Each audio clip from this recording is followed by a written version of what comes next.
All right, folks, today I'm talking the top 3 essential lures for bass anglers. Walking through Walmart or Bass Pro Shop or Dick's or Field & Stream, whatever you got near you, can be overwhelming. These are the lures that I have found to be the most helpful to me. I would love it for you guys to put in the comment section some of those baits that have been essential for you as you started your journey bass fishing. My first bait is a plastic worm. The reason why, this can be fished in so many different ways. So many different applications for this worm. You can Texas rig it, right? You can wacky rig it. You can Carolina rig it. There's so many applications.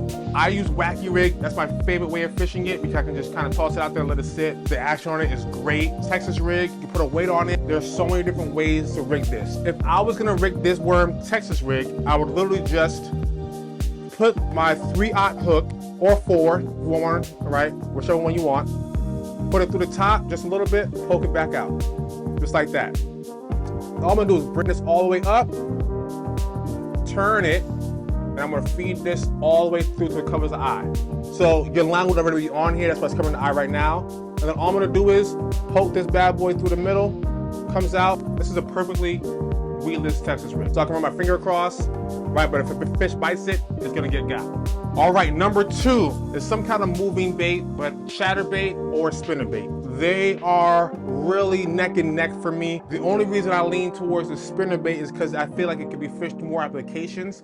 It's a little more weedless for you guys that have a lot of weeds in your bodies of water, and it's a little bit easier to retrieve. It gives you a little bit more action. Chatterbait, if I'm gonna go with any chatterbait, I'm going with the Chatterbait Mini Max, specifically in spot remover. The spot remover color, I have Big Bite Swim on here. This pairing is great. I also have a Kitech on this one, but a spinnerbait or Chatterbait Mini Max, either one of those for me are interchangeable, but I lean towards the spinnerbait. Last but not least, maybe the easiest lure to use as a beginner is a Finesse TRD Ned Rig. The Ned Rig is probably the easiest lure for any beginner angler. You can fish it almost anywhere. It doesn't take much. They last forever. A tip, if you're putting one of these bad boys on, right, I'll put one on for you. So this is a 10-ounce Finesse Shrooms head.